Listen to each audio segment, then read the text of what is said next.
On October 7, 1962, Dan Gurney lapped Watkins Glen at over 100 miles an hour. His Ford had no engine under its hood. The engine sat behind his seat, and on the nose was a word no crowd had ever seen on a car: Mustang. The first Mustang the public ever met was a mid-engine sports car. Ford killed it within 2 years, rebuilt the idea twice, and killed it both times, and the last time they did it in secret. The story of the mid-engine Mustang starts about 20 years before the car, at a machinist's bench in Dearborn. As John Najjar told the story, Henry Ford was touring the company's apprentice school when he stopped beside the young machinist and asked him if he liked the work. Najjar told the founder of the company, to his face, that he would rather be drawing cars. Most men would have kept that thought to themselves. Instead of ending a career, the answer started one. Najjar was moved into Ford's new design department, and he stayed for more than 40 years.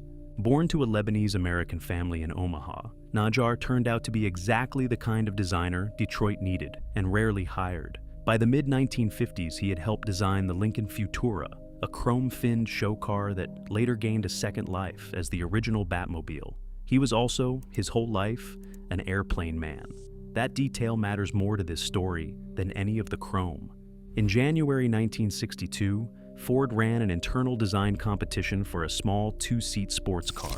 In Bob Maguire's studio, Najjar and a young designer named Philip T. Clark shaped the winning proposal, a low, sharp-nosed wedge unlike anything Ford had ever put its badge on. The team then had their sketches turned into a full clay model in a matter of weeks, which by Detroit standards was sprinting. The car needed a name. Najjar, the airplane man, looked at the low profile and proposed one borrowed from the fighter that had escorted bombers over Germany, Mustang, after the P-51. His studio chief Bob Maguire grumbled that the idea was too airplaney. The name survived the grumbling. Years later, when the production car appeared, other claimants would surface, including a Ford market researcher who bred quarter horses and swore the name came out of his focus groups, and a version from Phil Clark's side that credited wild horses instead. For this car, the record is clear enough. The first Mustang was named for a fighter plane by the machinist Henry Ford had pulled off the shop floor. Clark, meanwhile, drew a badge to go with it, a small galloping horse in full stride. He was a young designer, sketching an emblem for a one-off show car. That little horse would outlive the car, outlive the program, and outlive Clark himself, who died young. The name and the badge, you know, were both created for a car you have probably never heard of. What that car actually was, and how strange it was, is where this gets good. The clay wedge might have stayed a styling exercise, one more pretty shape in a storage room. It moved because two vice presidents decided to make it real. Gene Bordenat, Ford's styling chief, showed the concept to Herb Misch, the company's new head of engineering, and Misch liked it enough to give it an engine, a chassis, and a deadline. To build it, he picked an Englishman on his advanced project staff named Roy Lunn. Lunn is one of those engineers whose resume reads like 3 careers stacked on top of each other. Born in Richmond, outside London, in 1925, he trained in mechanical and aeronautical engineering, flew for the RAF in the last 2 years of the war, and then worked his way through AC Cars, Aston Martin, where as assistant chief designer, he helped oversee the DB2 and Jowett. He crossed to Ford of Britain in 1953 and to Dearborn 5 years later. When Misch handed him the two-seater, Lunn was running Ford's advanced vehicle group and thinking about the future in exactly the way the assignment required. The assignment was brutal on one axis only, and that axis was time. Ford wanted the car running in front of the public at the United States Grand Prix at Watkins Glen that October. Lunn's team had roughly 100 working days to turn a clay sculpture into a functioning sports car. No production department in Dearborn could move that fast, so the job went somewhere no ordinary Ford project would have gone. The styling bucks were shipped to Troutman and Barnes, a small race car shop in Culver City, California, where fabricators hand-hammered an aluminum body over Ford's clay, shapes the way they would for a customer's road race special. One of the biggest car companies on Earth had outsourced its future icon's namesake to a hot rod garage. Underneath, the Mustang one was a pure racing machine wearing a show car's paint. The body sat on a welded steel space frame, and the engine was a tiny German unit from Ford's overseas program, a V4 of just 1.5 liters mounted behind the seats. In street tune, it made 89 horsepower, and the race tune with its twin Webers pushed the figure just past 100. Cooling came from radiators tucked into the body sides, a layout borrowed straight from sports racing practice, on a car meant to idle past show crowds. The details got stranger the closer you looked. As the build records tell it, the seats were not adjustable at all because they were molded into the structure itself. The pedals moved instead, sliding toward or away from the driver, which is how race shops fitted cars to drivers in 1962. The wheels were cast magnesium, 13 inches across. The whole car stood about hip-high at the roll hoop, painted blue and white, the American racing colors. And in one corner of the program sat something genuinely ahead of its time. A Ford engineer named Charles Edward Carrig wrote Fortran computer programs to simulate the suspension geometry, some of the earliest computer-aided chassis work Ford ever did. According to the men involved, that code went on to serve the company's entire racing effort in the years that followed. 2 Mustang Is were built in that sprint, and only one of them was real.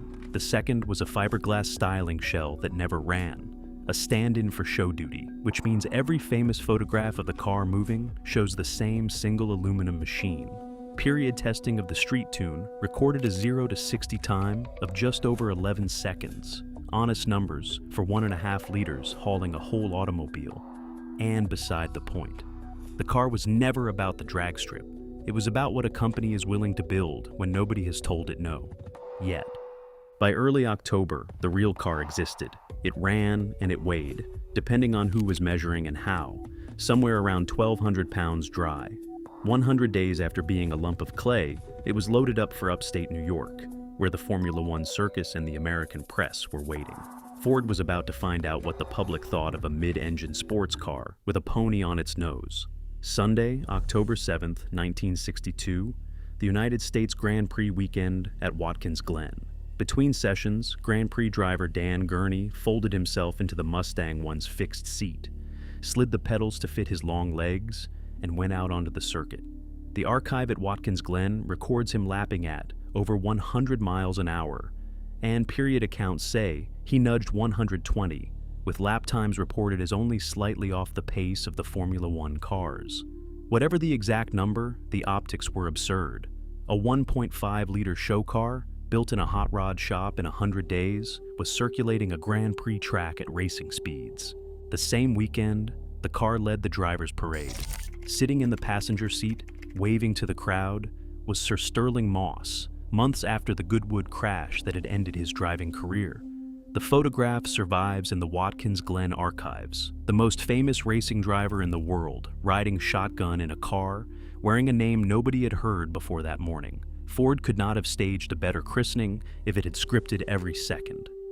Gurney himself stayed clear-eyed about the machine under the moment. Looking back years later, he recalled it as an exciting concept that touched the future, and then added, with a racer's honesty, that as he remembered it, the concept was more exciting than the actual driving.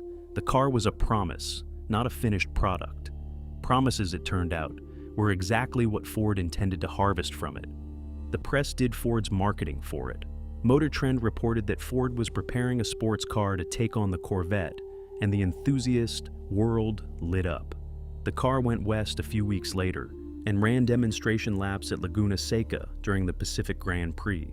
Later, for the cameras, an engineer named Bob Negstad lapped the high banking at Daytona in it, while Bill France, the boss of NASCAR, watched from the sidelines.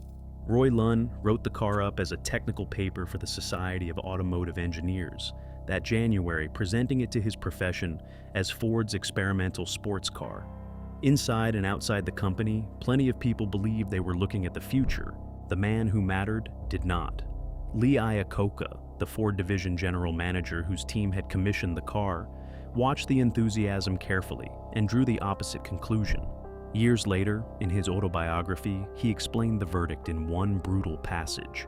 All the buffs said, "What a car. It will be the greatest car ever built." But when he looked at who was saying it, the offbeat crowd, the real buffs, he decided that was for sure not the car Ford wanted to build, because it could not be a volume car. It was, in his words, too far out. The numbers behind the sentence were plain. Imported two-seat sports cars, all of them combined. Sold around 80,000 cars a year in America. Chevrolet's sporty Corvair Monza, a four-seater with its engine in the wrong place and a bench for the kids, was selling around $250,000. Ford had also been down the two-seat road before with the 1955 Thunderbird and had watched it sell in tiny numbers until the back seat arrived. Iacocca wanted the youth market, not the paddock crowd. So the decision came down. The mid-engine layout, the space frame, the transaxle, all of it was too complex and too expensive to mass produce, and the car it belonged to was too pure to sell in volume. What Ford kept was everything except the car. The name went on to the project that became the 1964.5 Mustang, a handsome coupe built on the humble Falcon platform, with its engine in the front and a back seat for the kids. Clark's galloping pony went onto its grille. The Watkins Glen buzz, the youth, the speed, the racing glamour, all of it was folded into the launch of a car that shared nothing with the machine that had earned it.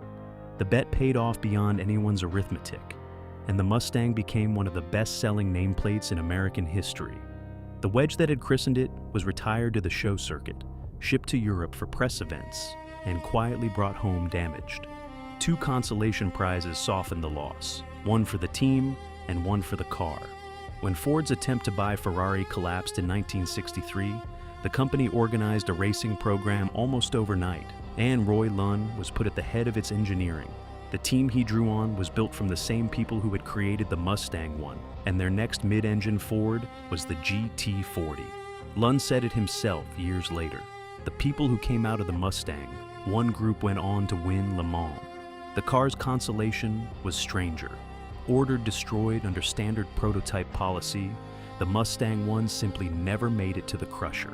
According to the account passed down from the men involved, the engineers who built it hid it in a trailer and kept it moving whenever anyone asked questions. It surfaced years later, was donated to the Henry Ford Museum in 1974, and was wheeled out, fully restored, at Gene Bordenet's retirement party in 1980. The men who were told to kill the first Mustang chose to save it instead. Iacocca's sentence had settled the question of 1962. It had not settled the idea. Within 4 years, inside a Ford studio, the engine moved behind the seats again. In March 1966, Ford's Advanced Concepts Department was handed a new brief, studies for a Cobra-style Ford, and the answer they built was in many ways the Mustang One's second life. It was called the Mach 2, and it carried the same formula with updated hardware. The recipe read like a dare. Take the floor pan of the new Mustang convertible, shorten it, and drop a high-performance small block V8 where the back seat used to be. The bodywork came from Bordenet's studios, low fiberglass over the shortened pan, and the construction went to a contractor in Brighton, Michigan called Carcraft. On paper, Carcraft was an outside supplier. In practice, it was Ford's Racing Skunk Works, the shop that lived in the GT40's orbit and built the things Dearborn needed built without paperwork or publicity. If the mid-engine idea was going to get a fair second hearing anywhere, it was there. 3 Mach 2s took shape. One was a mock-up that never ran. One was a red show car built to production specification, and one was a white development mule for the test track. The red car went to the Chicago Auto Show in early 1967, wearing the same promise the Mustang one had carried at Watkins Glen 5 years earlier. A mid-engine Ford that looked ready for the street. Ford let the moment do its own advertising because a show car's excitement cost nothing. The white car was telling a different story at the Dearborn Proving Grounds. Carcraft's engineers had done what they could, giving it independent rear suspension and a proper weight balance at around 26,500 pounds. But a convertible floor pan with a section cut out of it is not a rigid structure, and the testing revealed torsional flex, severe enough to sink any thought of production. The car on the show stand in Chicago could not, in that form, survive the road. Money finished what the flexing started. The 5-speed transaxle needed to put the power down came from ZF in Germany, and it was expensive, fussy, and completely foreign to Ford's production system. The program had been conceived as a study, and the study's conclusion was a price tag Ford declined to pay. Underneath the accounting sat the same logic Iacocca had spoken out loud in 1962. A car this pure could never be a volume car, and Ford Division did not build cars for the offbeat crowd. The idea got one last twitch. When Bunky Knudsen brought designer Larry Shinoda over from GM in 1968, Shinoda's studio stretched the concept around a big 429 engine, as the Make 2C, and that version never even left the building, partly because a mid-engine car from Italy was already on its way to Ford showrooms. The second mid-engine Mustang died more quietly than the first, without a Watkins Glen, without a parade lap, without even a proper obituary. The program was so obscure that when photographs of the surviving mock-up surfaced online in 2020, it took enthusiasts working together on forums to identify what they were even looking at. 2 attempts, 2 kills, both for the same reasons, cost and volume. The third attempt would not be a show car at all. It would be built in secret, disguised as an ordinary Mustang, and almost nobody outside the building would know it existed for 50 years. In 1969, inside Carcraft, Ford Special Vehicles built the third mid-engine Mustang, and this time, the point was not to excite anybody. The project was called LID, which stood for Low Investment Drivetrain, and the name was the whole philosophy. Instead of exotic transaxles from Germany, the engineers took a Boss 429, the biggest, wildest engine in the Mustang stable, bolted it to an ordinary C6 automatic, turned the entire assembly backwards, and mounted it over the rear axle in a removable subframe. Power ran forward and then back again through a transfer case. It was mid-engineering, done with parts bin thrift. From the outside, the car was a plain 1969 Mach 1, deliberately so. The disguise ran deep enough that opening the hood revealed no engine at all, just the battery, the radiator, and the air conditioning condenser, with the V8 hiding far behind them under the trunk floor. A Ford employee who happened to cross it in a parking lot would have seen nothing worth a second look, which was precisely the intent. The test results were the quiet kind of disappointing. Moving a heavy engine rearward tamed the Boss 429's chronic wheel spin, and beyond that, it delivered no meaningful gain the program could measure. There was no production case and no racing case, and the volume car verdict of 1962 needed no restating the third time around. By 1970, there was no Carcraft either, because Ford shut the Skunk Works down as it wound back its racing spending. Motor Trend reported that December that the one LID car was sitting in a Detroit area salvage yard, waiting for the crusher. That should be the end of the story, except that people who worked at Ford in those years later insisted the car escaped, that it sat for years in a fenced holding lot at the Dearborn Proving Grounds among retired test mules, and then one day the spot was empty. A crushed car and a vanished car cannot both be true, and the record honestly does not say which one is. The reason we know any of this is one man. Charlie Henry worked at Carcraft in those years, and decades later, he wrote the shop's history, a book on its race cars, prototypes, and special projects. The LID Mustang survives mainly in its pages. Without one insider deciding the story deserved paper, Ford's third mid-engine Mustang would have vanished as completely as the car itself did. 3 attempts, 3 kills, and the third one so quiet that its own company forgot it.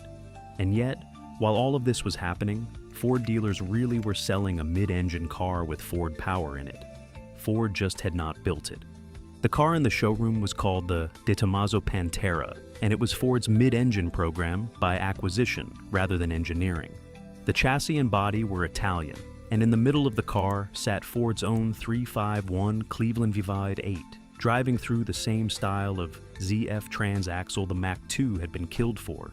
The arithmetic that had doomed 2 in-house programs suddenly worked when somebody else did the engineering.